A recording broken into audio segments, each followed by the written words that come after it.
오늘은 아시아를 대표하는 손정희 회장, 그리고 세계적으로 유명한 워렌 버핏 형이죠. 그런데 이 두 분의 투자의 성격이 조금 틀립니다. 이 두 분을 비교하려고 한 건 아니고, 오늘은 워렌 버핏 형을 이야기할 건데, 그냥 손정희 형이 비교되니까 잠시 설명하고 이제 넘어가도록 하겠습니다. 우리가 주식이 있잖아요. 근데 두 분이 이 주식을 대하는 성격이 틀려요. 어떻게 틀릴까요?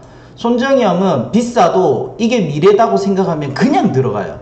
근데 워렌 버핏 형은 이게 좋은 건 알아. 좋은 건 아는데 너무 비싸. 그러면 안 들어가세요. 성격이 그러세요.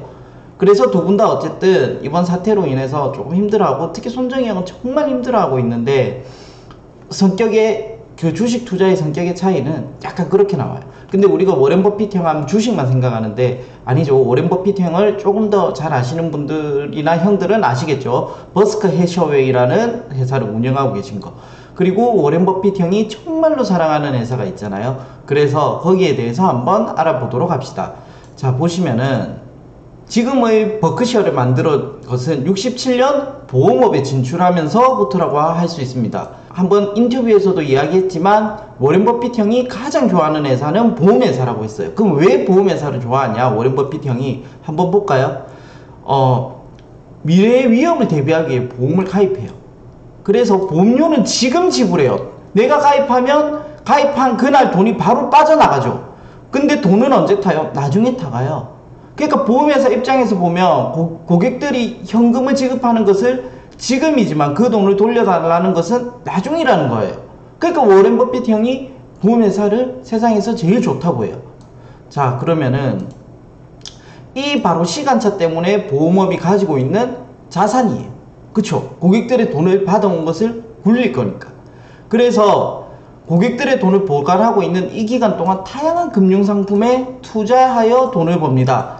우리가 투자의 기재 워렌 버핏 형이잖아요. 이 돈이 누군가에게 투자가 되었느냐에 따라서 엄청나게 불어날 수 있다는 거예요. 투자의 기재 워렌 버핏 형한테 보험료가 들어갔다는 건 돈을 불릴 가능성이 엄청 많다는 거죠. 손해볼 가능성이 거의 적다는 거예요. 그래서 버핏 형이 이러한 돈을 플로트라고 표현을 하는 거죠. 자, 그 다음 그래서 버크셔 해서웨이 주가와 실적이 꾸준히 우상향한 것은 바로 여기로부터 기인해.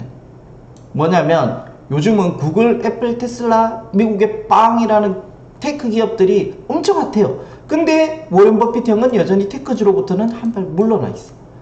꾸준하게 지속적인 구매가 이루어지고 항상 돈이 들어오는 거.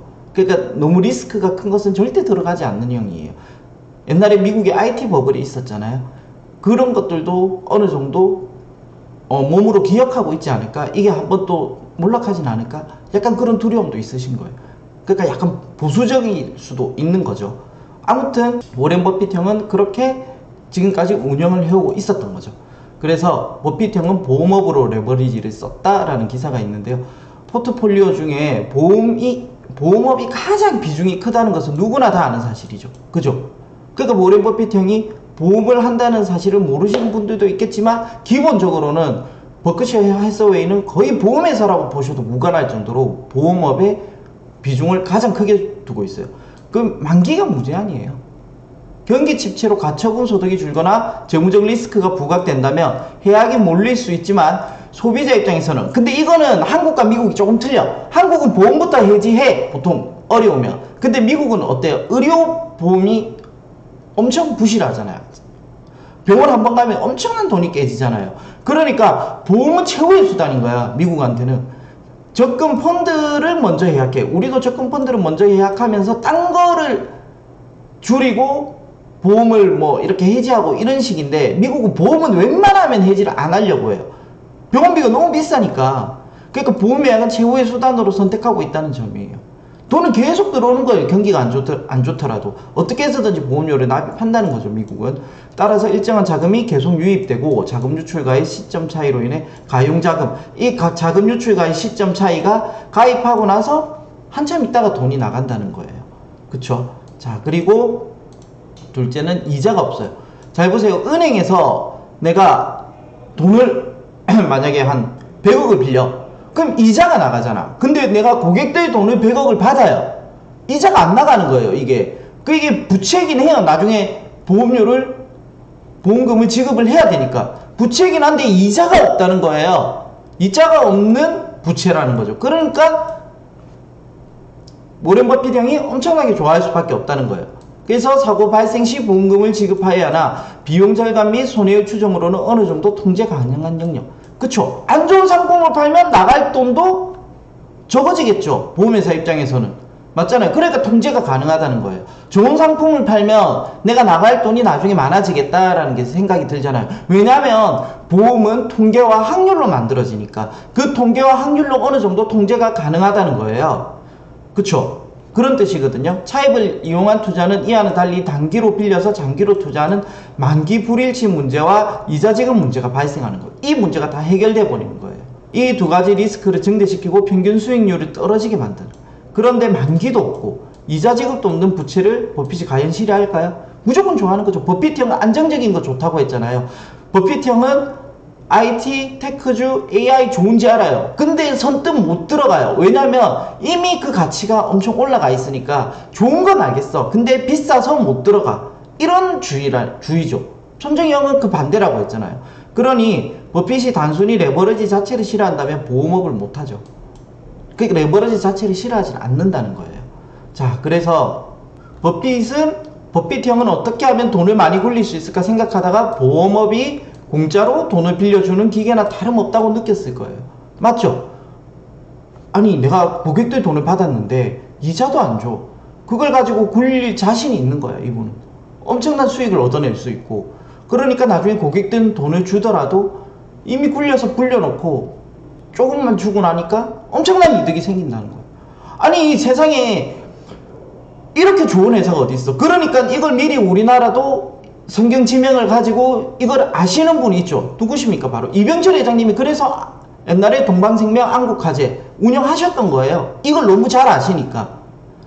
그래서 버크셔 해서웨이가 보유하는 보험회사는 28개예요. 아, 정말 많다 진짜. 아, 우리나라 봐요. 지금 우리나라 총 보험회사가 한 30몇 개쯤 될 건데 벌써 버크셔 해서웨이가 보유한 회사가 28개예요. 정말 보험회사를 사랑하시는 거예요. 그 비중 2000년중에 버크셔 해서웨이 전체 수입의 75%가 보험에서 나왔다는 거예요.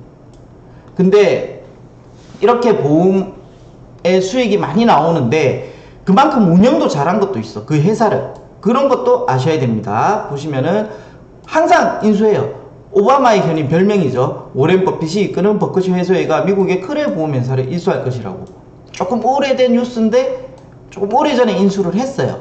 그러니까 워렌 버핏 형은 계속 보험회사에서 괜찮은 매물이 나오면은 인수를 주저하지 않으실 거예요. 보험회사를 너무 사랑하시니까. 그래서 보시면은 워렌 버핏은 경기에 상관없이 꾸준히 실적을 내는 생활 필수품, 신용품 기업, 그리고 현금 흐름이 뛰어난 금융회사, 그 중에서 보험사를 좋아하죠. 그래서 그런 종류의 기업을 주로 인수하거나 지분을 매입했습니다. 정말 자주 하세요, 이거를. 자, 그리고 보시면은 이제 문제는 여기서 정말 운영을 잘 하신 건데 고객으로부터 받은 보험료를 앞으로 발생할 손해나 비용을 모두 커버하고도 남을 만큼 받을 수 있다면 이 차이로부터 이익이 발생할 것입니다. 보험업계에서 이것을 언더라이팅 프로핏이라고 하는데요. 언더라이팅 프로핏은 항상 발생하는 것은 아닙니다.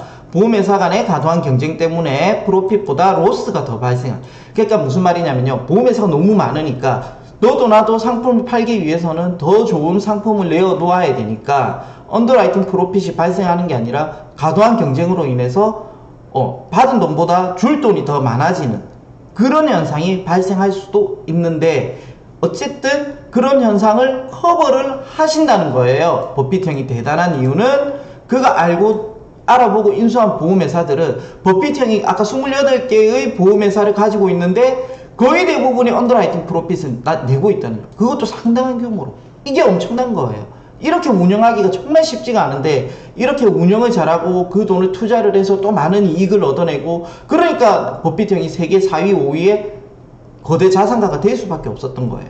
자, 그러면은 이걸 보시면은 어떤 방법으로 했냐면 항상 기발한 방법을 찾아내고 이끌어 가세요. 그런 것 중에 대부분에 보시면은 가이코가 대표적인 예인데 다른 획기적인 영업 방식을 선택했어요. 그러니까 가이코를 인수해가지고 보험 설계사를 다 없앴어.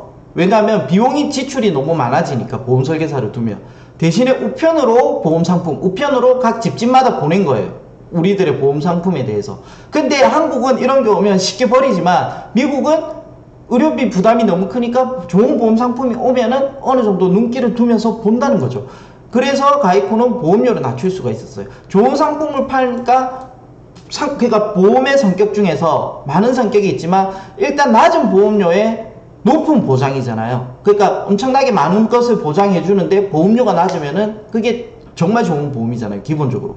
그러니까 그렇게 해서 보험료를 낮추면서 좋은 상품을 냈다는 거예요. 그리고 그 대상이 누구냐면 공무원과 같은 안전직군 사람들로 한정했어요. 그러니까 이 사람이 사고 날 가능성이 적은 사람이야. 내가 좋은 상품을 팔아도 이 사람은 아프거나 다칠 가능성이 적은 사람한테 보냈다는 거예요. 예를 들어서 막 현장에서 일하시는 분이야. 그리고 머리 위로 벽돌이 날아다녀. 그럼 다칠 가능성이 사무실에 가만히 앉아있는 사람보다는 높잖아요. 그 리스크를 없앴다는 거예요.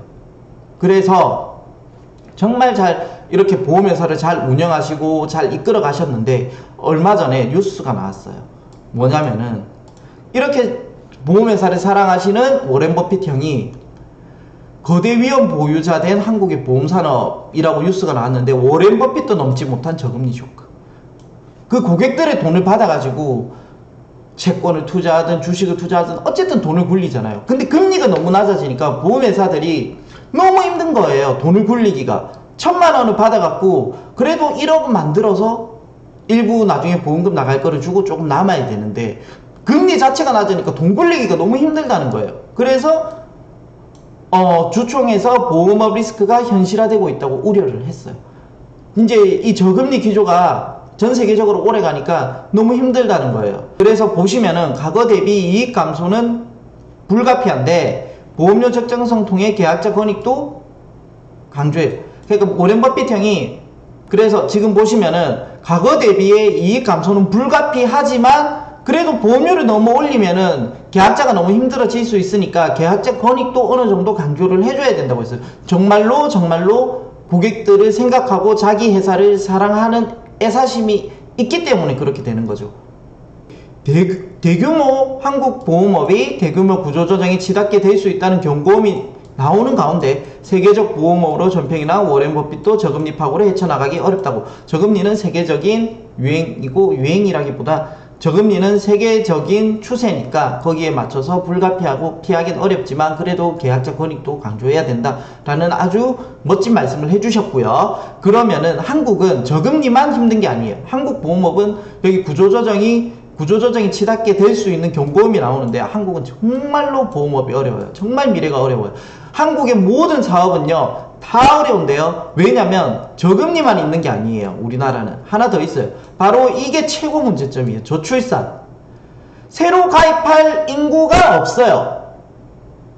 아니 새로 인구가 태어나서 걔가 살아가면서 보험을 가입을 해서 보험회사 운영을 할 텐데 인구가 없는데 가입할 사람이 없는 거예요. 그러니까 지속적으로 들어오는 돈은 작고 지금 가입하셨던 분이 아프니까 나갈 돈은 많아요. 그러니까 한국 보험회사는 다른 회사와 틀리게 엄청난 문제점을 가지고 있어요. 바로 저출산이라는 이 엄청난 리스크를 안고 있는 거예요. 저금리 리스크는 다 똑같아. 근데 우리나라는 특이하게 저출산 때문에 너무 힘들어요. 그리고 하나 더 있어요. 다른 거 금융업 전체가 그랬죠. 은행도 마찬가지겠죠. 뭐 보험업도 마찬가지인데 보험은 바로 보험 대리점이에요. 근데 뭐냐면은 이거를 약간 인정을 안 하려고 하는 분위기가 있어요. 미국은 90%가 보험 대리점이에요. 그러니까 아까 전에 말씀드렸듯이 서로 경쟁을 통해서 로스가 발생한다는 거예요.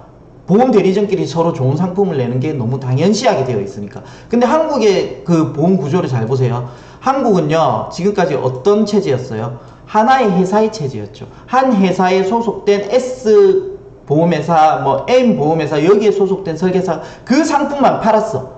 그러니까 어떤 영업 구조가 생기냐면요, 그 구조로 인해서 우리 상품이 좋다는 것을 내세우는 것보다는 사람의 마음을 얻어서 내가 이 사람 보고 하나 넣어줄게, 하나 넣을게, 이렇게 되니까 회사 입장에서는 어떻게 돼요? 안 좋은 상품을 팔지만 설계사가 이 사람의 마음을 얻어서 가입시키면 그게 바로 이득이잖아요. 나갈 돈이 없으니까, 적어지니까. 그런데 이 보험 대리점이 생기니까 안 좋은, 그러니까 되게 보험회사 입장에서 안 좋은 게, 엄청 안 좋은 게 상품을 비교해요. 이거를 비교해 버리니까 상품이 안 좋으면 팔리지가 않아. 많은 설계사들이 보험 대리점으로 지금 이동을 하고 있죠. 거기 가서 만약에 좋은 상품을 비교를 해요. 그러면 안 좋은 상품을 파는 회사들은 이익을 많이 남기기 위해서 조금 더 안 좋은 상품을 팔았던, 통계적으로 받기 어려웠던 상품을 팔았던 회사들은 여기 비교 대상에서 제외돼 버리고, 그럼 많은 설계사들이 있는 보험 대리점들이 조금이라도 더 좋은, 고객들에게 더 좋은 상품을 팔게 되니까 언더라이팅 프로핏이 생기는 게 아니죠. 로스가 생겨버리는 거잖아요. 그러니까 한국은 이 세 가지 보험회사들이 이 세 가지 문제를 다 가지고 있는 거예요. 그래서 어쨌든 다시 가입을 많이 하려고 경쟁을 하다 보니까 로스에 대한 두려움도 생기고, 거기다가 저출산으로 새로 가입할 사람도 없고, 금리가 작으니 돈을 굴릴 수도 없고, 그러니까 이제 워렌 버핏 형은 저금리만 문제라고 했는데 한국은 저출산과 보험 대리점, 이 두 가지의 리스크를 같이 안고 있는 거예요. 그래서 아주 운영을 기발하게 하는, 아까처럼 보험 설계사를 줄이고 우편으로 했다는 듯한 이런 획기적인 아이디어가 나와서, 어쨌든 고객의 권익도 중요하니까 좋은 상품을 많이 출시하시고, 근데도 보험회사가 손해율을 줄일 수 있는 그런 획기적인 아이디어를 내어서 한국 보험회사의 어쨌든 이 세 가지 리스크 중에 몇 가지들을 줄여내셨으면 좋겠고요. 그리고 많이 다들 지금 결혼하셔서 파이팅 하셔가지고 이 저출산 문제도 해결해 주셨으면 한국의 미래가 더 밝아지지 않을까 생각합니다. 다들 힘내시고 항상 좋은 아이디어로 많은 국민들이 혜택을 볼 수 있게 해주셨으면 고맙겠습니다. 감사합니다.